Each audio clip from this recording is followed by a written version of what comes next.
പുതിയ വീഡിയോ എപ്പിസോഡിലേക്ക് എല്ലാ മാന്യ പ്രേക്ഷകർക്കും സ്വാഗതം. ഇനി ഞാൻ നിങ്ങളുമായി പങ്കുവെക്കുന്ന ഡെയിലി അപ്ഡേറ്റ്സിലെ ആദ്യത്തെ update WWE world heavyweight ചാമ്പ്യനായ ഗുന്തറും പെൻഡ എന്ന റെസ്ലറും തമ്മിലുള്ള വേൾഡ് ഹെവി വെയ്റ്റ് ചാമ്പ്യൻഷിപ്പ് മത്സരം നിലവിൽ കൺഫേം ചെയ്തിട്ടുണ്ട്. ജൂലൈ 20 നടക്കുന്ന അമേരിക്കയിൽ വെച്ചിട്ടുള്ള ഒരു ലൈവ് ഇവൻറ്റിൽ, ഒരു ഹൗസ് ഷോയിലാണ് ഈ ഒരു ചാമ്പ്യൻഷിപ്പ് മത്സരം കൺഫേം ചെയ്തിട്ടുള്ളത്.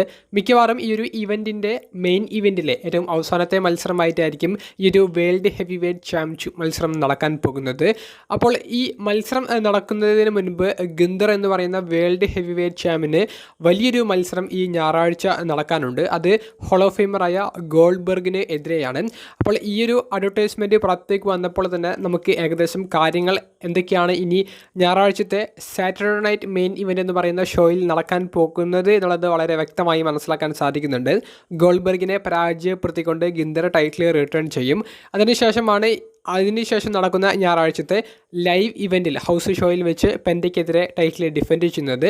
അപ്പോൾ ഗുന്തർ വേഴ്സസ് പെൻഡ തമ്മിലുള്ള വേൾഡ് ഹെവി വെയ്റ്റ് ചാമ്പ്യൻഷിപ്പ് മത്സരം നമുക്ക് നെറ്റ്ഫ്ലിക്സിലോ മറ്റ് വെബ്സൈറ്റുകളിലൂടെയോ കാണാൻ സാധിക്കില്ല. യൂട്യൂബ്, ഇൻസ്റ്റഗ്രാം, ഫേസ്ബുക്ക് തുടങ്ങിയ സോഷ്യൽ മീഡിയ പ്ലാറ്റ്ഫോമിലൂടെ മാത്രമേ ഈ ഒരു മത്സരത്തിൻ്റെ അപ്ഡേറ്റ്സ് നമുക്ക് അറിയാൻ സാധിക്കുകയുള്ളൂ. ഈ മത്സരത്തിൻ്റെ ഒരു ഫുൾ വീഡിയോ കിട്ടുകയാണെങ്കിൽ ഞാൻ നമ്മുടെ ചാനലിലൂടെ പങ്കുവെക്കാം. അതല്ല ഹൈലൈറ്റ്സ് പോലെയുള്ള അപ്ഡേറ്റ് ആണ് വരുന്നത് എന്നുണ്ടെങ്കിൽ അതും പങ്കുവെക്കാവുന്നതാണ്.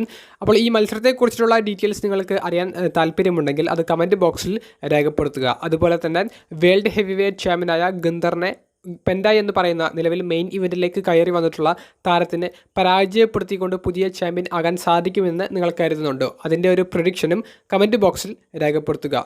രണ്ടാമത്തെ അപ്ഡേറ്റ്, ഒരു കാലത്ത് WWE ഡിവാസ് ഡിവിഷൻ എന്ന് അറിയപ്പെട്ടിരുന്ന വുമൻസ് ഡിവിഷനിൽ ഏറ്റവും കൂടുതൽ ആരാധകരുണ്ടായിരുന്ന ഒരു റെസ്ലർ ആയിരുന്നു പേജ് എന്ന് പറയുന്ന താരത്തിന് കഴുത്തിന് ഇഞ്ചുറി പറ്റിയതും റെസ്ലിങ്ങിൽ നിന്ന് റിട്ടയർമെൻറ്റ് പ്രഖ്യാപിക്കുന്ന രീതിയിലുള്ള അപ്ഡേറ്റുകൾ പങ്കുവച്ചതും താരത്തിൻ്റെ റെസ്ലിങ്ങിലേക്കുള്ള റിട്ടേണിന് ഇനി യാതൊരുവിധ സാധ്യതയും ഇല്ല എന്നുള്ള തലത്തിലേക്കാണ് കൊണ്ടുപോയത് എന്നുണ്ടെങ്കിലും AEWയിലേക്ക് സെറയ എന്നുള്ള ഒരു പേരിൽ പേജിൻ്റെ ഒരു റിട്ടേൺ പിന്നീട് നമുക്ക് വർഷങ്ങൾക്ക് ശേഷം കാണാൻ സാധിച്ചു. എന്നാൽ AEWയുമായിട്ടുള്ള ഒരു കോൺട്രാക്റ്റ് പേജ് അവസാനിപ്പിച്ചു. പേജ് ഇപ്പോൾ ഒരു ഫ്രീ ഏജൻ്റായിട്ട് മാറിയിട്ടുണ്ട്. ഏത് റെസ്ലിംഗ് കമ്പനിയിൽ വേണമെങ്കിലും തനിക്കിപ്പോൾ കോൺട്രാക്റ്റ് സൈൻ ചെയ്യാൻ സാധിക്കുമെന്നുള്ളതും പേജ് ലേറ്റസ്റ്റ് ഇൻ്റർവ്യൂവിൽ വെളിപ്പെടുത്തിയിട്ടുണ്ട്. കൂടാതെ മറ്റ് ഡീറ്റെയിൽസും പേജ് പങ്കുവെക്കുന്നുണ്ട്. 2022 ട്രിപ്പിൾ എച്ച് WWEയിലേക്ക് പേജിനെ തിരികെ കൊണ്ടുവരാൻ വേണ്ടിയിട്ട് പേജിനെ ഡയറക്റ്റ് വിളിച്ചിട്ടുണ്ടായിരുന്നു. അപ്പോൾ അന്ന് ആദ്യം ട്രിപ്പിൾ എച്ച് മുന്നേറ്റേക്ക് വെച്ച ഒരു story line option general manager role ചെയ്ത് പേജ് തിരികെ വരുന്നതാണ്.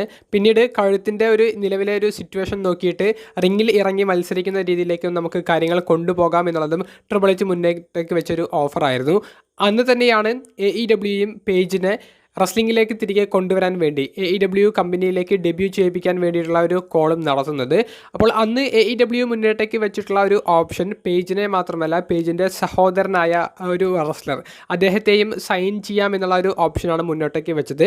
അപ്പോൾ സഹോദരനെ ജീവന തുല്യം സ്നേഹിക്കുന്ന പേജ് താൻ മൂലം സഹോദരനും രക്ഷപ്പെടുകയാണെങ്കിൽ അങ്ങനെ നടക്കട്ടെ എന്ന് പറഞ്ഞുകൊണ്ടാണ് AEWയുമായിട്ടുള്ള ഒരു കോൺട്രാക്റ്റ് സൈൻ ചെയ്തത്.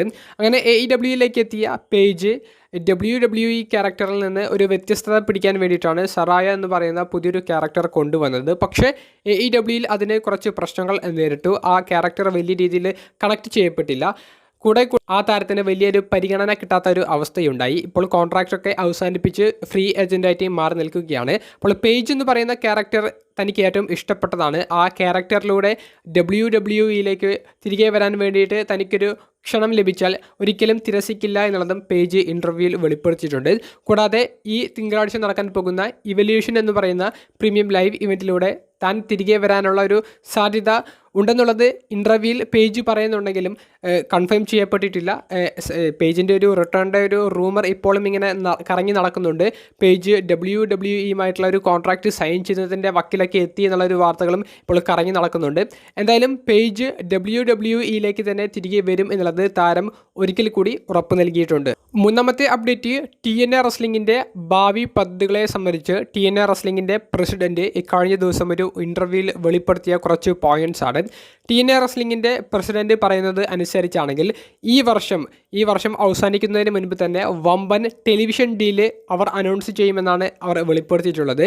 ബൗണ്ട് ഫോർ ഗ്ലോറി എന്ന് പറയുന്ന അടുത്ത TNA റെസ്ലിംഗിൻ്റെ ഒരു പ്രീമിയം ലൈവ് ഇവൻറ്റ് പേപ്പർ വ്യൂവിന് മുൻപ് തന്നെ ആ ഒരു അനൗൺസ്മെൻറ്റ് പ്രതീക്ഷിക്കാം എന്നുള്ളതും TNA പ്രസിഡന്റ് വെളിപ്പെടുത്തിയിട്ടുണ്ട്. അമേരിക്കയിൽ $10 മില്യൺ ഒരു വർഷത്തിൽ കിട്ടുന്ന രീതിയിലുള്ള ഒരു ഡീലാണ് ഞങ്ങൾ അന്വേഷിക്കുന്നത്. ഞങ്ങളുടെ വ്യൂവർഷിപ്പ് അത്തരത്തിൽ ഉയർന്നു കഴിഞ്ഞിട്ടുണ്ട്. WWE പാർട്ണർഷിപ്പ് ഞങ്ങളെ ഗ്രോത്തിലേക്ക് എത്തിച്ചിട്ടുണ്ട് എന്നുള്ളത് TNA പ്രസിഡന്റ് വെളിപ്പെടുത്തിയിട്ടുണ്ട്. അപ്പോൾ WWE എന്ന് പറയുന്ന കമ്പനിയുമായിട്ടുള്ള ആ ഒരു വർക്കിംഗ് റിലേഷൻഷിപ്പ്, ആ ഒരു പാർട്ണർഷിപ്പ് ആരംഭിച്ചതിന് ശേഷം WWE NXT ബ്രാൻഡിലെ റെസ്ലേഴ്സ് TNA റെസ്ലിംഗിൻ്റെ ഷോസിലും TNA റെസ്ലിംഗിൻ്റെ റെസ്ലേഴ്സ് NXT വീക്ക്ലി എപ്പിസോഡിലും പേപ്പർ വ്യൂവിലും എന്തിനേറെ പറയുന്നു ജോ ഹെൻറി എന്ന് പറയുന്ന അന്നത്തെ TNA world heavyweight champion WrestleMania, Royal Rumble പോലെയുള്ള ബിഗസ്റ്റ് ഇവൻറ്റുകളിലും പങ്കെടുത്തിട്ടുണ്ടായിരുന്നു. അപ്പോൾ ഇത്തരത്തിൽ ജോ ഹെൻറിയെ പോലെ കാണികളുമായി പെട്ടെന്ന് കണക്ട് ചെയ്യപ്പെട്ട റെസ്ലേഴ്സിനെ WWE പാളയത്തിലേക്ക് എത്തിക്കാനും ഒരു വഴി ഇതിലൂടെ തെളിഞ്ഞു വരുന്നുണ്ട്. അപ്പോൾ അത് TNA റെസ്ലിംഗിനെ ബാധിക്കില്ലേ എന്ന് ചോദിച്ചാൽ കുറച്ച് കാര്യങ്ങൾ നേടിയെടുക്കാൻ വേണ്ടി ചില കാര്യങ്ങൾ ത്യജിക്കേണ്ടി വരും എന്നുള്ളതാണ് TNA പ്രസിഡന്റ് വെളിപ്പെടുത്തിയത്. WWE ഒരിക്കലും ഞങ്ങളെ തകർക്കാൻ വേണ്ടി ഇതുവരെ ശ്രമിച്ചിട്ടില്ല. ഞാൻ കുറേ കാലമായി ഈ ഒരു ബിസിനസ്സിൽ ഉള്ള ഒരു വ്യക്തിയാണ്. അതുകൊണ്ട് തന്നെ WWEയുമായിട്ടുള്ള ആ ഒരു വർക്കിംഗ് റിലേഷൻഷിപ്പ് ഞങ്ങളെ സംബന്ധിച്ച് അത് പോസിറ്റീവായിട്ടുള്ള കാര്യങ്ങൾ മാത്രമാണ്. റെസ്ലേഴ്സ് വരും പോകും, ഞങ്ങൾ ഭാവിയിലേക്കാണ് മാത്രം ഉന്നം വെക്കുന്നത്. എന്തായാലും വലിയൊരു അനൗൺസ്മെൻറ്റുകൾ ഇനി വരുന്ന ആഴ്ചകളിൽ പ്രതീക്ഷിക്കാം, അല്ലെങ്കിൽ വരുന്ന മാസങ്ങളിൽ പ്രതീക്ഷിക്കാമെന്നും പറഞ്ഞുകൊണ്ട് ഒരു ശുഭസൂചനയാണ് TNA റെസ്ലിംഗ് ഇപ്പോൾ പങ്കുവെക്കുന്നത്. ഇപ്പോൾ ഇന്ത്യയിൽ തന്നെ നോക്കുകയാണെങ്കിൽ സോണി ചാനലുകളിലേക്ക് TNA റെസ്ലിംഗിൻ്റെ ഒരു തിരിച്ചുവരവ് നടന്നാൽ അത് വലിയ രീതിയിൽ ഇന്ത്യൻ ഓഡിയൻസിൻ്റെ ഇടയിൽ ചർച്ച ചെയ്യപ്പെടും. ഇന്ത്യയിൽ നിന്ന് വലിയൊരു വ്യൂവർഷിപ്പ് ലഭിക്കാനും സാധ്യതയുണ്ട്. അത്തരത്തിലുള്ള ഒരു വമ്പൻ കടന്നുകയറ്റമാണ് TNA റെസ്ലിംഗ് അമേരിക്കയിലും ഉദ്ദേശിക്കുന്നത്. അപ്പോൾ ഇന്ത്യയിൽ സോണിയിലേക്ക് വരുന്നതോടുകൂടി, അല്ലെങ്കിൽ അമേരിക്കയിൽ വലിയൊരു ടെലിവിഷനിലേക്ക് പോകുന്നതോടുകൂടി WWE, AEW പോലെ എല്ലാ ആഴ്ചകളിലും ലൈവ് വീക്ക്ലി എപ്പിസോഡ് പ്രൊഡ്യൂസ് ചെയ്യാനാണ് ഞങ്ങൾ പ്ലാൻ ചെയ്യുന്നത് എന്നുള്ളതും TNA റെസ്ലിംഗ് പ്രസിഡന്റ് പറയുന്നുണ്ട്. TNA റെസ്ലിംഗൊക്കെ പഴയതുപോലെ വളർന്നു വരികയാണെങ്കിൽ നല്ല നല്ല വീക്ക്ലി ഷോസ് നമുക്ക് കാണാൻ സാധിക്കും. നല്ല നല്ല മത്സരങ്ങളും നല്ല നല്ല സ്റ്റോറി ലൈനുകളും പണ്ടത്തെ പോലെ ലഭിക്കും. WWEൻ്റെ ഒപ്പം വർക്ക് ചെയ്യുന്നത് അനുസരിച്ച് TNA റെസ്ലിംഗിന് നിലവിൽ വളർച്ച മാത്രമേ ഉള്ളൂ. അവരുടെ ടോപ്പ് പേപ്പർ വ്യൂ അടുത്ത ആഴ്ച നടക്കാൻ പോകുന്നുണ്ട്. സ്ലമവേഴ്സറി എന്ന് പറയുന്നത് 5000-ലധികം ടിക്കറ്റുകൾ ഇപ്പോൾ തന്നെ വിറ്റഴിക്കപ്പെട്ടിട്ടുണ്ട്. അപ്പോൾ വമ്പൻ കുതിച്ചുകയറ്റമാണ് റെസ്ലിംഗ് ഇൻഡസ്ട്രിയിൽ നിലവിൽ TNA റെസ്ലിംഗ് നടത്തിക്കൊണ്ടിരിക്കുന്നത്.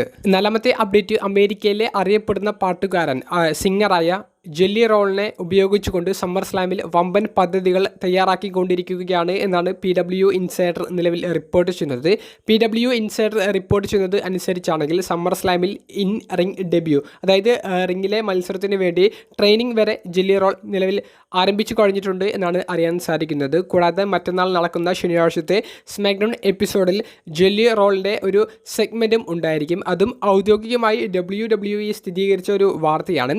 2 മണിക്കൂർ ആക്കി ചുരുക്കിയ സ്മാക്ഡൗൺ എപ്പിസോഡിലാണ് ജെല്ലി റോളിനെ പോലെയുള്ള ഒരു മ്യൂസിക് ആർട്ടിസ്റ്റിന് ഇപ്പോൾ ഒരു അവസരം കൊടുക്കുന്നത്. അത് മറ്റ് താരങ്ങളുടെ ഒരു സ്പോട്ട് കളയും. സമ്മർ സ്ലാമിൽ ഒരു ടാഗ് ടീം മത്സരത്തിൻ്റെ ഭാഗമായിട്ടായിരിക്കും ജെല്ലി റോൾ പങ്കെടുക്കുക എന്നുള്ളൊരു അപ്ഡേറ്റും PW ഇൻസൈഡർ റിപ്പോർട്ട് ചെയ്യുന്നുണ്ട്. 2 മണിക്കൂറാക്കിയ സ്മാക്ഡൗൺ എപ്പിസോഡിൽ ജെല്ലി റോളിനെ പോലെയുള്ള ഒരു സെലിബ്രിറ്റി സ്റ്റാറ്റസ് ഉള്ള ഒരു വ്യക്തി വന്ന് അദ്ദേഹത്തിൻ്റെതായ സ്പോട്ടുകൾ ചെയ്യുമ്പോൾ അത് മറ്റ് താരങ്ങളുടെ അവസരം കുറയ്ക്കും. സമ്മർ സ്ലാമിൽ മറ്റ് താരങ്ങളുടെ അവസരവും ജെല്ലി റോളിനെ പോലെയുള്ള സെലിബ്രിറ്റി സ്റ്റാറ്റസ് ഉള്ളവർ കളയുന്നതായിരിക്കും നമുക്ക് കാണാൻ സാധിക്കുക. ഒരു സമയത്ത് ഇത്തരത്തിലുള്ള ആർട്ടിസ്റ്റിനെ കൊണ്ടുവരുമ്പോൾ ഒരു വ്യൂവർഷിപ്പിൽ വർധനവ് ഉണ്ടാകുമെങ്കിലും അവർ പോയി കഴിഞ്ഞാൽ ആ വ്യൂവർഷിപ്പ് കുറയുകയും ചെയ്യും. ഇപ്പോൾ ഫോളോ ചെയ്യുന്നവർ പോലും കമ്പനിയുടെ മറ്റ് പ്രൊഡക്റ്റുകൾ ഫോളോ ചെയ്യാതിരിക്കാനും സാധ്യതകൾ ഏറെയാണ്. TKO എന്ന് പറയുന്ന മാനേജ്മെൻറ്റ് വന്നതിന് ശേഷമാണ് ഇത്തരത്തിലുള്ള വലിയ വലിയ മണ്ടത്തരങ്ങൾ എന്ന് തോന്നിപ്പിക്കുന്ന രീതിയിലുള്ള ഡിസിഷൻസ് എടുത്തു തുടങ്ങിയത്. ട്രിപ്പിൾ എച്ചും ഇതിൻ്റെ കൂടെ പോകുമോ എന്നുള്ളൊരു വലിയൊരു സംശയമുണ്ട്. ജെല്ലി റോള് സമ്മർ സ്ലാമിന് ശേഷം തുടർന്നു കൊണ്ടുപോയാൽ ഇപ്പോൾ ലഭിക്കുന്ന വ്യൂവർഷിപ്പും ഇനി ലഭിക്കാൻ യാതൊരുവിധ സാധ്യതയുമില്ല. മാറ്റങ്ങൾ പ്രതീക്ഷിക്കുന്നു. WWE ഇനിയും പിറകിലേക്കാണോ പോകുന്നത് അല്ലെങ്കിൽ ചിന്തിക്കുന്നത് എന്നുള്ളൊരു വലിയൊരു സംശയം കൂടി ഒരു അപ്ഡേറ്റ് വന്നപ്പോൾ മനസ്സിലേക്ക് വരുന്നുണ്ട്. ഏറ്റവും അവസാനമായി പങ്കുവെക്കാനുള്ളത് നിലവിലെ അൺഡിസ്പ്യൂട്ടഡ് WWE ചാമ്പ്യനായ സൂപ്പർ താരം ജോൺ സിനയുടെ നെക്സ്റ്റ് അപ്പിയറൻസ് എന്നായിരിക്കും എന്നുള്ളതിനെ സംബന്ധിച്ചാണ്. ജൂലൈ 19 നടക്കാൻ പോകുന്ന സ്മാക്ഡൗൺ എപ്പിസോഡിലാണ് നെക്സ്റ്റ് ജോൺ സിനയുടെ അപ്പിയറൻസ് പ്ലാൻ ചെയ്തിട്ടുള്ളത്. അത് കഴിഞ്ഞാൽ സമ്മർ സ്ലാമിന് മുൻപുള്ള തലേ ദിവസത്തെ സ്മാക്ഡൗൺ എപ്പിസോഡിലും ജോൺ സിന അപ്പിയർ ചെയ്യുമെന്നുള്ളതും നമുക്ക് അറിയാൻ സാധിക്കുന്നുണ്ട്. അപ്പോൾ നിലവിൽ ജോൺ സിനയുടെ നെക്സ്റ്റ് ബിഗ് മാച്ച് എന്ന് പറയുന്നത് സമ്മർ സ്ലാം പ്രീമിയം ലൈവ് ഇവന്റിൽ കിങ് ഓഫ് ദ റിംഗ് 2025 വിജയിച്ചു വന്ന കോഡി റോഡ്സിനെതിരെ ടൈറ്റിൽ ഡിഫെൻഡ് ചെയ്യുന്ന ചാമ്പ്യൻഷിപ്പ് മത്സരമാണ്. അപ്പോൾ അതിനു മുൻപ് 2 അപ്പിയറൻസുകൾ മാത്രമേ ജോൺ സിന നടത്തുന്നുള്ളൂ. അപ്പോൾ സ്റ്റോറി ആർക്ക് ഇമ്പോർട്ടൻസ് കൊടുക്കും എന്നുള്ളത് സിനയുടെ അപ്പിയറൻസ് കണ്ടാൽ മാത്രമേ നമുക്ക് പറയാൻ സാധിക്കുകയുള്ളൂ. പങ്കിനെ പോലെ ഫിസിക്കലായിട്ടുള്ള ഒരു ഫൈറ്റിലേക്കും വെർബലായിട്ടുള്ള ഒരു ഫൈറ്റിലേക്കും ഒക്കെ കടക്കുമോ എന്നുള്ളത് കണ്ടു തന്നെ അറിയേണ്ടതാണ്. കോഡി റോഡ്സ് എന്തായാലും ജോൺ സിനയുടെ എല്ലാ തന്ത്രങ്ങളും നിലവിൽ പഠിച്ചത് കൊണ്ട് തന്നെ കോഡിക്കെതിരെയുള്ള സ്റ്റോറി എങ്ങനെ ജോൺ സിനയുടെ ഭാഗത്ത് നിന്ന് നടക്കുമെന്നുള്ളതും നല്ലൊരു ക്യൂരിയോസിറ്റി നിർത്തുന്ന ഒരു ചോദ്യമാണ്. വൈകാതെ അതിനുള്ള ഉത്തരങ്ങൾ സ്മാക്ഡൗൺ എപ്പിസോഡ് കണ്ടു തന്നെ അറിയാം. വീഡിയോ സംബന്ധിച്ചുള്ള നിങ്ങളുടെ പ്രതികരണങ്ങൾ കമൻറ്റ് ബോക്സിൽ രേഖപ്പെടുത്തുക. അപ്പോൾ അടുത്തൊരു വീഡിയോയുമായി കാണുന്നത് വരെ ബൈ.